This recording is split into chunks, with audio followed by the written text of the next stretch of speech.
Productivity. Gladiator. Hi there. I'm Brian Nelson Palmer. On this show, I talk about life balance and personal productivity. It's about leveling up the person as a whole with the topics that help both at work and at home. And in this episode, I want to share my year in review with you and how I do it. This practice has been a game changer for me in my life balance and in my life in general outside of work. So this year, I wanted to share it with you here on the show. So let me start with the evolution of my year in review. Right up front, I admit that I poo-pooed this year in review practice for years. In my early career, I heard about people doing this year in review thing. And my thinking back then was, well, if you want to waste all that time reflecting on your year, that's fine. But I'm killing it at work right now. So I'm just going to go keep killing it. I know what I'm doing. No need to reflect. And looking back, I was wrong. Looking back now, I think I was wrong for two reasons. The first reason, I was missing that there is a lot of power in making sure you're headed towards your goals. I now think there's real power in stepping back and looking at where you're headed. In the day-to-day, I would often get so focused on driving metrics, completing tasks, and working on goals that I would often lose sight of the big picture. I couldn't see the forest for the trees. This reflection has really helped me to both appreciate just how much I've accomplished and reach some important realizations on whether I was really happy with the direction I was headed. The second reason is that I was completely missing the reflection and course correction in my personal life. Most of the reflection I did was entirely focused on my professional life. Performance reviews at work really facilitate this process, right? You have an annual performance review, and that's the time when you can and should do this professionally. And you should discuss it with your boss, since they may have some really good ideas and further direction, which you can incorporate in your review. The problem, though, is that I never gave myself my own personal performance review. My personal life was just happening to me, like I was a passenger on the train, not driving it. I missed doing a performance review of sorts for my personal life. So coming around to doing this took years for me. For more than a decade in my early career, I never even considered doing my own year in review. Then from around 2012 to 2019, my steadfast opposition to this practice of doing this year in review, my opposition to that slowly started to soften.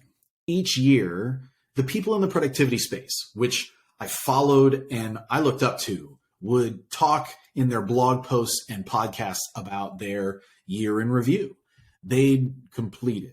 So they'd talk about their year in review that they completed and the realizations that they'd had. Over the course of 7 years, hearing these messages every year was enough to slowly shift my stubborn, given this is a stubborn thinking that I had, from the idea of this is dumb to the idea of, I wonder what would happen if I tried this. So finally in 2019, I broke down. I did my first one of these for myself, and I can honestly say that I was wrong. I love this practice of reflecting on my personal year in review. I also feel like I leveled up my personal life significantly because of it. So I think there's power in differentiating your personal from your professional year in review. My year in review that I'm about to share with you is entirely my personal year in review. In all my work now, teaching life balance and personal productivity, people often lose sight of the life part of work-life balance. I think there's real power that comes from doing this for yourself, for you as a person, separate from you as a professional. So what about my hobbies and side hustles that produce income? See, for me, I have a primary job and career that's my primary source of income.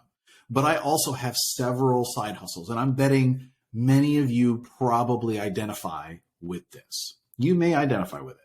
Those side hustles are included in my personal year in review, but the main job is not. And here's where I draw the line. If my hobby or my side hustle includes an annual performance review, then I do my reflecting for that during that performance review. It's all right if I touch on some of these or mention them in my personal year in review, but it shouldn't be the focus here. Your personal review is on your life and your personal pursuits.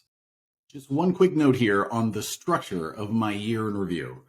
I keep this pretty simple. I try to capture the highs, the lows, revisit what I said I was going to do before, and then what am I going to do now? So laid out in sections, it kind of looks like this, and this is what you'll hear. I have a template that you can use for this in the episode as well. You got highlights. Under highlights, there's accomplishments and things that brought me joy. There were trips and relationships. Then there's last year, I said I was going to do some things this year. How'd I do on those? Then the section is other frustrations, disappointments, and things that made me sad this year. And finally, it's the changes and new goals for this coming year. So here it is. This is my 2022 year in review. Here's the highlights. These are things that I accomplished and things that brought me joy. I lived a true snowbird life by spending the winter in Florida for 9 weeks, from late December all the way through to late February. We did Panama City Beach for 2 weeks, downtown Tampa for 2 weeks, St. Pete for 2 weeks, Clearwater for 2 weeks, and St. Augustine for a week in Florida. It was awesome. In April, Nikki and I started working with a nutrition coach. We've been counting macros for the whole rest of the year. And currently I'm down 7-ish pounds from my high. And I'm a notch or two tighter on my belts, which I'm pretty proud of. This was my 4th year volunteering with the Whammies. And we were finally back in person too for the awards show. And we had a big red carpet event at the Capitol Turnaround in Navy Yard in Washington, D.C. at the end of March. It was a big event and a really big success. And I'm so proud of what we've done with the Whammies. TEDx Talk success. I did it. It was more than 60 initial calls with people, more than 50 practice run-throughs. The live event was in June, plus a 5-month wait for the video to finally come out. But in November, it finally did. So I can officially say that I'm a TEDx speaker, or I'm a TED speaker. And that's like, I'm so proud of that. That's been a bucket list thing of mine for years. New cars. I got a new car and Nikki got a new car as well. So I'm finally driving a vehicle that I can tow a boat with. And we'll talk more about that in a bit. I was out on the boat 29 times. I'm a boat guy. And that's awesome. Being out on the water is one of my favorite things. I got to play drums again with my old band Fellowcraft twice. It was a reunion, baby. We played a wedding and a private show in someone's front yard for Halloween. These are really random opportunities, but I can't tell you how wonderful it was to get together with the fellas and play drums. I joined the Big Brother, Big Sister organization as a volunteer Big Brother. Was connected with my little bro, Shiloh, and I hung out with him about twice a month, 14 times in total. I launched the Productivity Gladiator podcast, which you're checking out now. 7 episodes completed this year. I'm averaging about 1 per month, and I love the cool conversations that I've had with the really cool people that I've gotten to meet. And I feel like I'm really delivering value with each of the episodes. I switched from a full beard to a goatee, and no one has noticed, or at least no one has said anything. So I'm taking that as a good sign. This reinforces that the hair on my cheeks just doesn't grow in as thick as I wish it would. And so it doesn't make it worth it to do the full beard. So now I think it's a much cleaner look to just have the goatee with all that sparse cheek hair as a factor. So I'm sticking with this for now, and I like the look. I started working with a coach for Productivity Gladiator, and this has really helped me focus and start making targeted progress. I feel more focused than ever on what I'm doing with Productivity Gladiator. We were able to find renters to live in our condo in DC while we're going to be down in Florida this winter, which is awesome. I love that we were able to kind of make the switch with the household, or we're going to be able to. Earlier, I shared about the Whammies.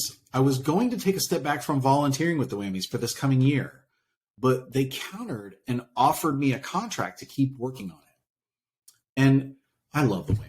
I love the team that I'm working with to do the Whammies, which is the Washington, D.C. area Grammys, by the way. I know I keep saying this word. It's a music awards in D.C. That I volunteered with for years. And I love supporting the organization, like the Musicianship, which is the organization that runs it. They do so much good for the community in DC. Our wedding venue contract is signed, the date is locked in, and we're off to a good start with the wedding planning. So I'm proud of that accomplishment as well. This year there were trips too. We were snowbirds for 2.5 months back in the beginning of the year. We went to New York City, Whiting, New Jersey, Atlanta, Georgia, 4 trips to Pennsylvania. We hit Philadelphia and to Blandon several times. We were in Virginia Beach at least twice. We went down to North Carolina 3 times. We were in Charlotte, Saluda, which is a small town near Asheville, and Oak Island out on the beach. And then I was up in Maryland. I went to Baltimore and Kent Narrows and Ocean City. All of those for overnight fun trips that we did. As far as the relationships in my life, I'm engaged, which is really exciting. I proposed and Nikki said yes. So I am a lucky man with this one. And it's going to be an amazing wedding and an amazing marriage, I think. So I'm really happy about that relationship. I so treasure my relationship with this group I call the dinner party group, as we've come to call ourselves that. It's a close group of adult friends and really it's not easy to make adult friends in today's day and age, I feel like. But the group, we text each other directly, and it's so much more fulfilling than just social media connections. There's been 6 official dinner parties this year with that group, and though realistically we have hung out with members of that group countless times other than those official dinner parties, but those parties are kind of where the group gets its name. For Florida friends, I was able to reconnect with people that I haven't seen in years when we were in Florida in the beginning of the year. And it's making that time we spent in Florida during the winter so much more fun. I'm so grateful for those friends.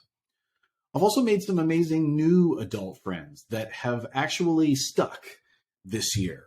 I found this to be kind of hard sometimes in general as adults, but it's happening for me. And these are some amazing people that I really love. Also in this review, so last year I said I was going to do some things this year. How'd I do on those? Last year I said, snowbird life continues. We're heading down to Florida for over 2 months to start the year. The results are we did that. Where there was success here. We decided that St. Pete will be our move going forward. We're going to go to St. Pete in Florida. Last year I said boat life, still a member of the boat club, but the restrictions as a club member are annoying. We're ready to take the plunge and get a boat of our own. This will mean when my car lease is up this summer, I'll be getting a truck or SUV that can tow a boat. And then we'll be trying to get a boat. So fingers crossed. The results from this year were success. I did trade in my car for a truck that can tow a boat. And I have found exactly the boat that we're looking to get. So really, I'm going to be working on this all the way up through the end of the year and into the new year. I hope and anticipate being able to get the boat by February at the latest and be able to use it while we're down in Florida. Last year, I said, weight loss. It's time to work with a nutrition coach. I feel like I recognize the things that I need to change, but I also think there's so much more I can and should learn in this area. I've got the gym part covered. I teach fitness classes, but I have got to get the diet right, which means it's time to go back to school on that. The results are moderate progress here. I found a nutrition coach, been working with him since April. I mentioned that as one of the highlights, and I'm down about 7 pounds from where I was at my high, though I'm certainly hoping to be down more than that. It's the conundrum of weight loss, right? It's good that I've come this far and there's more to go. So I'm hoping next year will bring even better, bigger results in that area. I'm pushing for it. Last year I said, I'd like to do more volunteering with a youth organization, such as Boys and Girls Club or DeMolay. I want to give back to the next generation. The results of that are success. I joined the Big Brother, Big Sister organization, and I am a big brother. My little brother and I have hung out an average of 2 times a month since we started, and I treasure that. Last year I said, I'd like some more Uncle Brian time. I want to make sure that I play with the kids when I get together with the families I know. I'd like the kids to feel like they know me too, not just their parents. I want to be more intentional about changing that. The results of that are, I give myself a C for this one. I did hang out with the kids when I went to the gatherings, but I didn't do much of it. I did better here, which is why I didn't fail completely. I give myself a C, but I still just don't feel like I did as much with the kids as I would have liked when I did get together with the families that I knew. Last year, I said, for Productivity Gladiator, I'd like to book 2 events per month. I am looking forward to giving my TED Talk. The results of that are success and failure on this one. Success in that I did more than 40 events this year where I was speaking on my work through Productivity Gladiator, and I prepped for and gave the TED Talk. The failure here is that in almost all of these situations, they weren't paid or they weren't business development with the idea of connecting with potential clients, which could have led to getting paid. So I elevated the brand, but I definitely need to spend some more time on this one. Focus. Last year I said, take trips and go see people and reconnect with the people I've lost touch with because of COVID. The results of that are success here, I think. I definitely feel like I accomplished this one. I reconnected with many folks and definitely took trips and saw people. So now it's time for the frustrations, disappointments, and things that made me sad this year. And by the way, I'm going to share a template and kind of the overall format of these as later on. So here's the frustrations, disappointments, and things that made me sad this year. First, the effects of diabetes were an issue in my eyes again this year. I'm finally on a treatment regimen that seems to be working, but complications with diabetes can affect your eyes. And it's a bummer that my main choices to fight off these effects of diabetes on my vision are either a shot in each eye every 2 months or a laser procedure, which would be potentially a permanent change to my vision. Since the shots are working as prescribed, I'm going to stick with them, but a shot in the eyeballs every 2 months is kind of a bummer. I got an infection in my foot this year, which was so strong that my body couldn't actually fight it off on its own. I've never confronted one of these. I've had them where you take pills and stuff, but I actually ended up in the emergency room to get IV antibiotics and almost had to stay overnight. And it caused me to have to stop teaching workout classes for a couple of weeks to recover. Guys, it was scary to have 3 toes and part of my foot turn an ugly different color. That was an unnerving thing. Also, the hairline thinned out some more. I mean, I knew this was coming. It's only going to get worse. It's in my genes. Rogaine seems to be pointless, but somehow I can't bring myself to give up the Rogaine because the story in my head is that if I do, it'll start receding even faster than it already is. So here I am. It kind of is what it is. Another bummer, my knees are starting to give me problems. Whenever I do lunges and squats, there's a certain point in the range of motion where I feel a twinge and it's uncomfortable. I'm not taking pain meds or Advil regularly or anything, but it's just this point where it's, it feels uncomfortable. I've been to the doctor, had x-rays, I've been to the physical therapist and have some exercises now, but the situation isn't resolved. I'm going to stick with the physical therapy, but sadly, in talking to the doc, I may be headed toward a shot in the knees in the future if this continues to get worse. So I'm sticking with the treatment, but this was a real bummer to just face this year. Also this year, there was the loss of loved ones, both close to me, family, and friends, which it's hard to process. These situations really reinforced for me how precious this life is, especially saying goodbye to all these people that I knew. Several times this year, I caught myself thinking about how I'm living my own life. I'm grateful for these year in review sessions we're talking about right now because I feel like I'm absolutely on the right track and I don't have any regrets. But it's still scary to think about your own mortality. I'm frustrated that I haven't lost as much weight as I was hoping. Metabolisms and dieting are a bummer.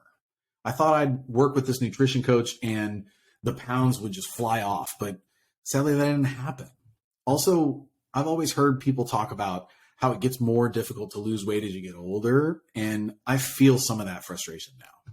I'm down a few pounds and my clothes are fitting better, so I'm feeling good here. I'm grateful for that, but I'm still a little frustrated that it's going slower than I wanted. Also, man, the used car prices got me in a bad way this year. The beginning of the year, my car, which I was going to trade in. I told you I traded in a car to get a truck this year. The value of my car in the beginning of the year was $10,000 more than it was by the time I got my new vehicle toward the end of the summer, which, gosh darn it, timing is a pain in the butt sometimes. So the last section of my year in review is the changes and new goals for 2023. Based on everything that I just talked about in those above 3 sections, now what am I going to do? What am I going to change? And what are my new goals for 2023? For me personally, I'm going to get on the weight loss. I want to get to 200 pounds by February of 2024. You heard it here first. That's my wedding. So that means I need to get on it. And that's a rate of roughly 1.5 pounds per month-ish. It's got to be more precise this year with my nutrition and my counting, my proteins, fats, and carbs, and the plan that we have. I'm confident in the plan. I've got to stick with it and get focused. I want to become a boat guy. Finally, I am almost there. I've got the truck. Now I just need to get the boat, and it is within my grasp. I know the one, they've got some available. I just got to finish the deal and go pick it up. So I'm hoping by February I can pull that off. I'm going to level up my Uncle Brian time a bit more, my Uncle Brian. I want to make it a point to have conversations and take some time to hang out with the kids specifically when I visit my friends with kids. I want the kids to feel like they know me too. And I'm certainly going to keep showing up as big brother for my little brother with the Big Brother, Big Sister organization. I've got 2 big bucket list things this year coming up, which are already planned and I'm stoked about. So I'm going to do those.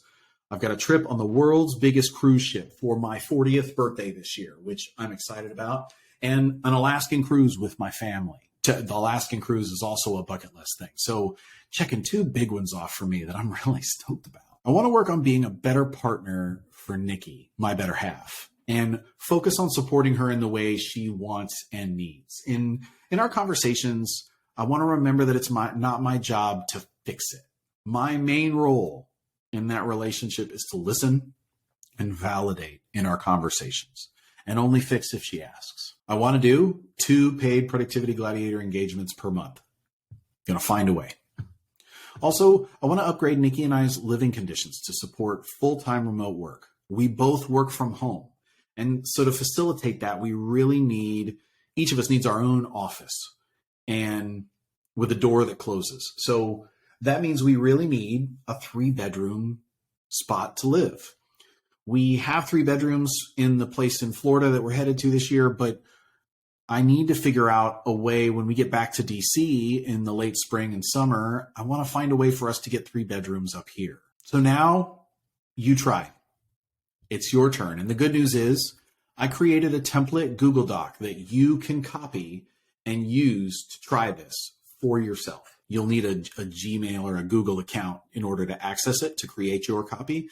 So if not, you can also look at the headings in the actual notes of the episode and you'll see these headings that you can just copy and create your own version. Here's your instructions. This should be done just for you personally, for your personal life and your passions, which don't already have an annual performance review. So I recommend doing a completely separate review for those roles. Look back through your photos, your calendar, and your social media for the year and reminisce. And while you're doing that, fill in the section in the template that I gave you.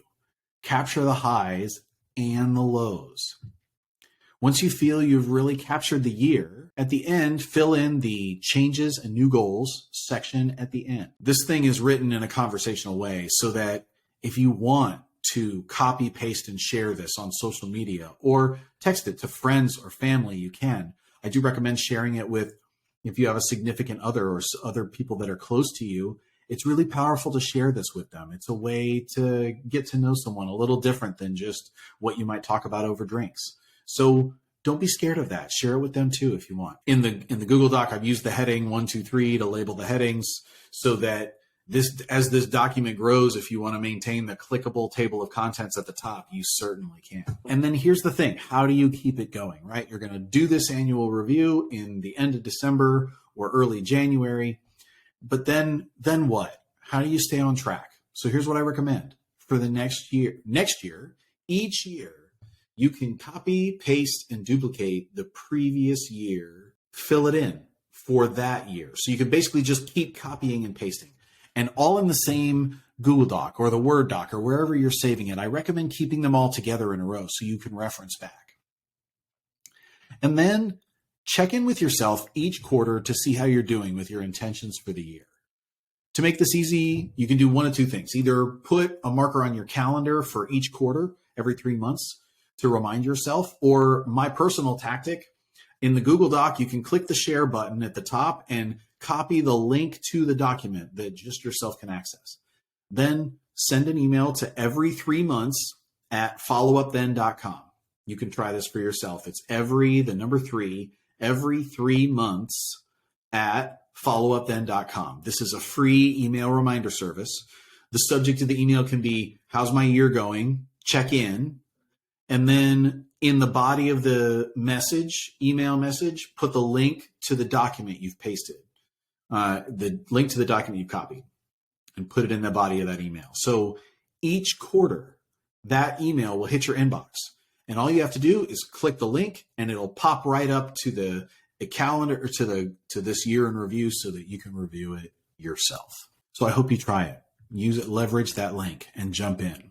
So thanks, guys. Thanks for letting me share my year in review with you in this way. I know this might be a little bit out of the ordinary, or maybe it's not. I hope you are. But for me, it was definitely a vulnerable moment to put myself out there and just share. This is my year in review. So I'm posting this up there. This is what I'm doing for the year. And I think there's something powerful there for you in your personal life. So I hope that you give it a try, or that you have a practice like this. Maybe you have something different. And if you have comments or thoughts, I'd love to hear from you. So send me a note. And for you tuning in, one specific request. Do you have a friend or a colleague who you think would benefit from this year in review thing?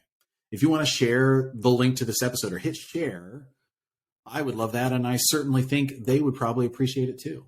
Thanks for watching. Thanks for listening.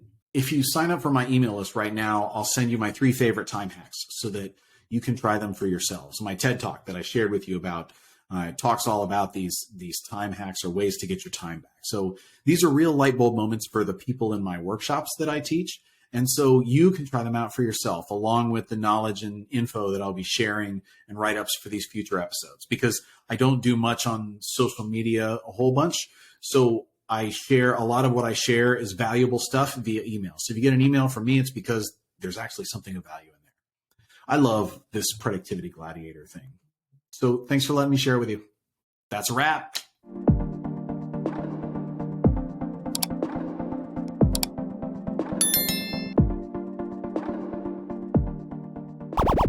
Productivity.